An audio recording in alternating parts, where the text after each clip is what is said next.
প্রকাশ করতে হবে। রাসূলের সাহাবীদের জীবনী থেকে যদি ছোট্ট একটা ঘটনা নিয়ে আসি অল্প সময়ের ভিতরে, তাহলেই বোঝা যাবে আল্লাহ রাসূলের সাহাবায়ে কেরাম নবীকে কিভাবে ভালোবাসা দিয়েছিলেন। কারণ হলো এই পৃথিবীর জমিনে আল্লাহ রাসূলের মতো ভালোবাসা পৃথিবীর কোনো মানুষ আমার নবীকে দেখাইতে পারবে না। ঠিক কিনা জোরে বলেন? আল্লাহ রাসূলের একজন সাহাবীর মতো ভালোবাসা পৃথিবীর কোনো মানুষ আমার নবীকে দেখাইতে পারবে না। আল্লাহ রাসূলের সাহাবায়ে কেরাম আমার নবীকে কিভাবে ভালোবেসেছিলেন, মহব্বত করেছিলেন। মদিনার জিন্দেগির ঘটনা মনে পড়ে গেল। আল্লাহ নবী আবু বকরকে সঙ্গে করে নিয়ে মদিনার জিন্দেগিতে যখন হিজরতের জন্য রওনা হয়ে গেলেন, বন্ধুগণ আমার একটু ভালোভাবে খেয়াল করেন, হিজরতের রজনীতে আমার নবীজির সাহাবী আবু বকরকে সঙ্গে করে নিয়ে যখন বিশ্ব নবীজি হিজরত করার জন্য রওনা হয়ে গেছে, এইদিকে মদিনায় খবর পৌঁছে গেছে কি চাও, আল্লাহ রাসূল তার প্রিয় সাহাবী আবু বকরকে সঙ্গে করে নিয়ে মদিনার জমিনে আগমন করতেছে।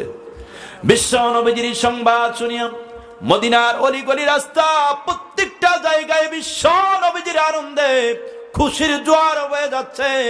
আল্লাহ রাসূলের সাহাবায়ে কেরাম বিশ্ব নবীজির আনন্দে আল্লাহর নবীকে স্বাগতম জানাবে, বিশ্ব নবীকে মারহাবা জানাবে, নবীকে শুভেচ্ছা বিনিময় করবে।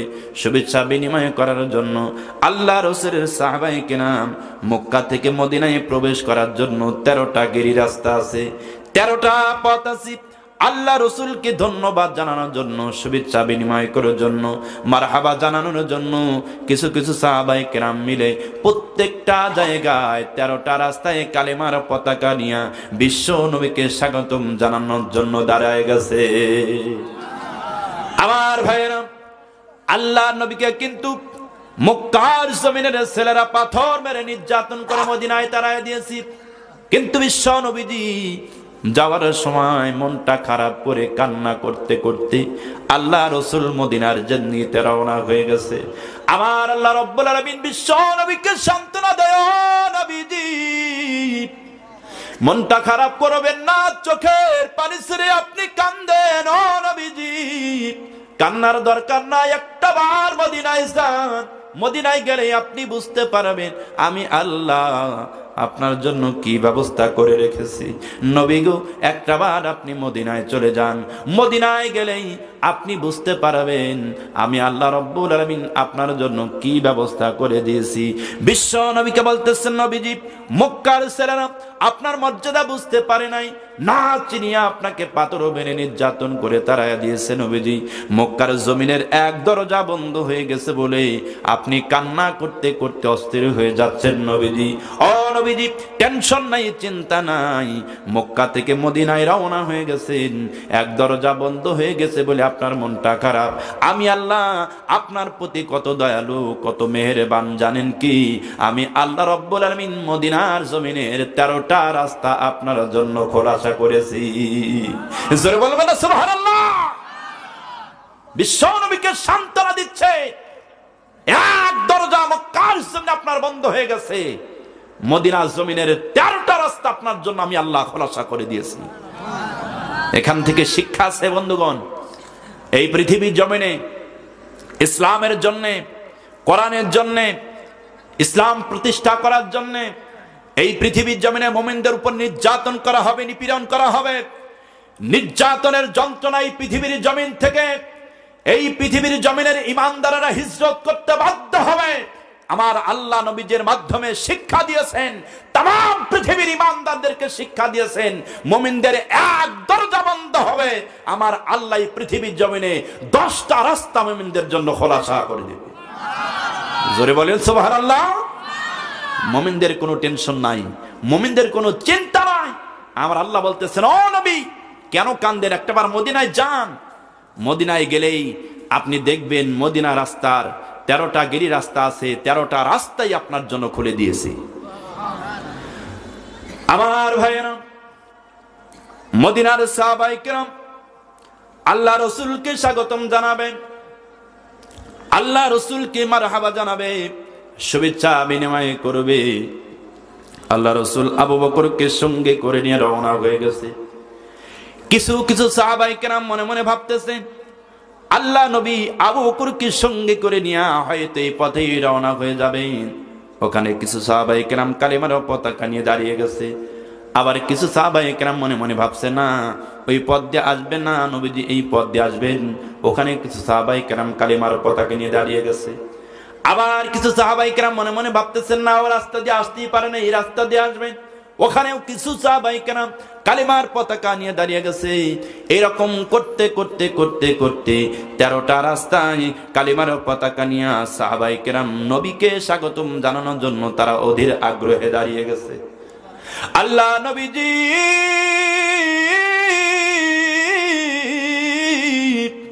বিশ্ব নবী জনাবে মুহাম্মদুর রাসূলুল্লাহ সাল্লাল্লাহু আলাইহি ওয়াসাল্লাম আবু বকরকে সঙ্গে করে নিয়ে মদিনার সানিয়াতুল বিদা নামক পাহাড়ের দিকে রওনা।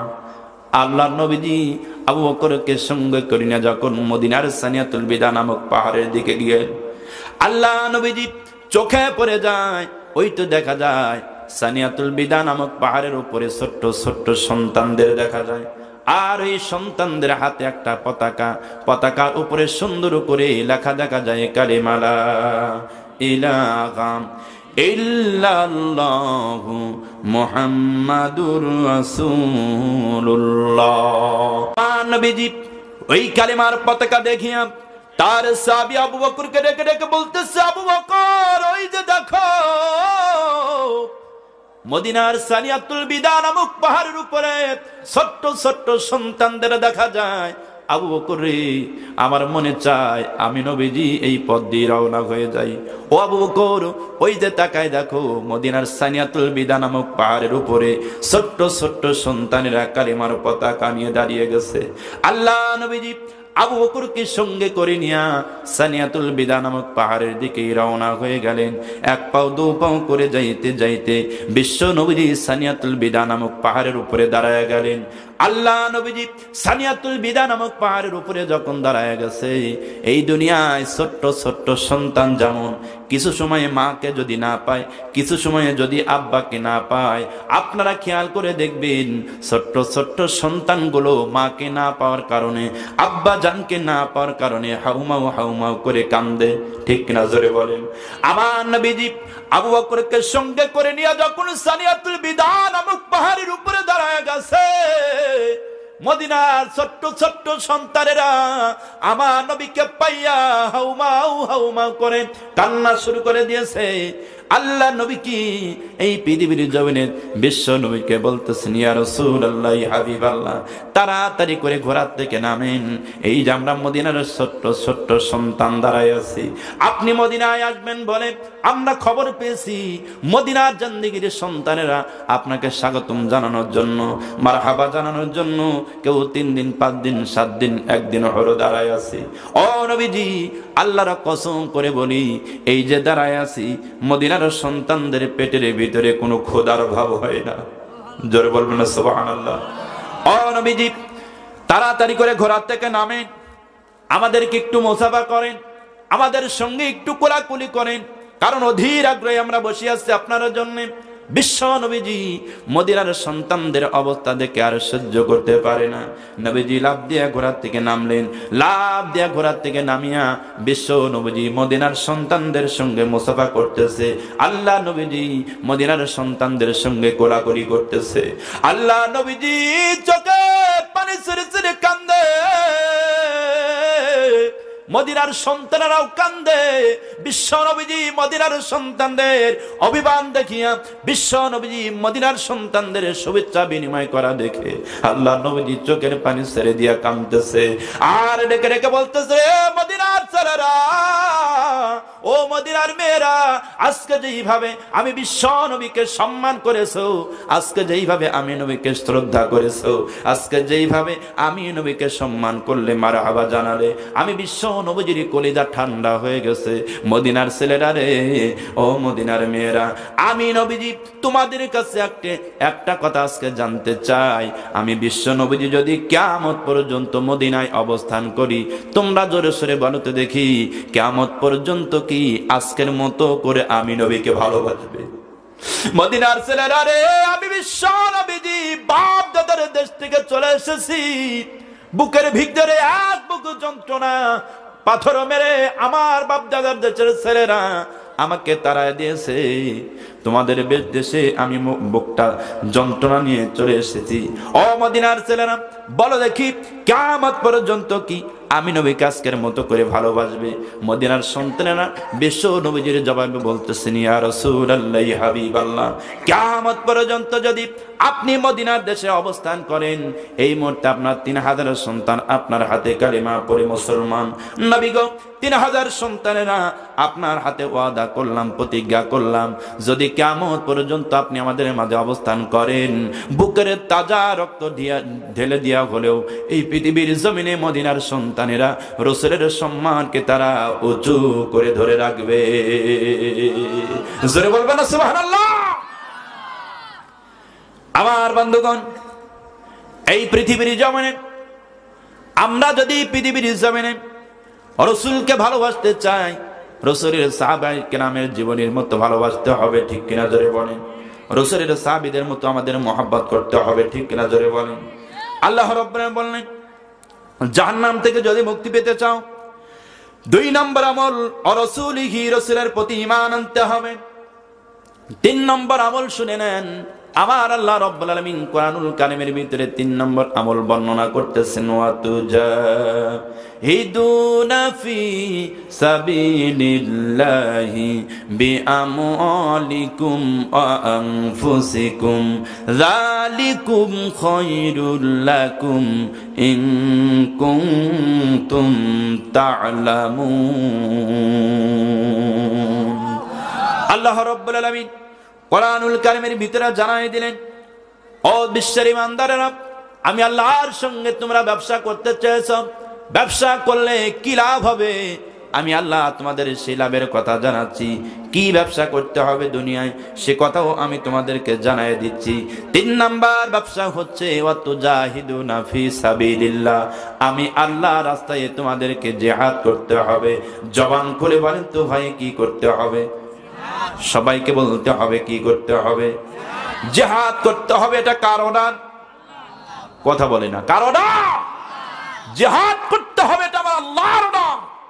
অথচ আল্লাহ পাক বলতেছেন, জাহান্নাম থেকে যদি মুক্তি পেতে চাও, অতুজাহিদুনা ফি সাবিলিল্লাহ, আল্লাহর রাস্তায় তোমরা জিহাদ করো। অথচ এই পৃথিবীর জমিনে যখন আমরা আলেম ওলামা যখন জিহাদের কথা আলোচনা করি, জিহাদের কথা যখন তাফসীর করি, সঙ্গে সঙ্গে এক শ্রেণীর বেঈমানেরা আমাদেরকে রাজাকার বলে, ঠিক না জোরে বলেন? এক শ্রেণীর নাস্তিক বেঈমান আমাদেরকে জঙ্গিবাদী বলে, আলবদর বলে গালি দেয়। আমার কথা হলো, কোরআনের ভিতরে আমার আল্লাহ রাব্বুল আলামিন জিহাদের কথা বলেছেন, ফরজ করে দিয়েছেন। এই কথা শুনলে তোমাদের গায়ে কেন জ্বলবে?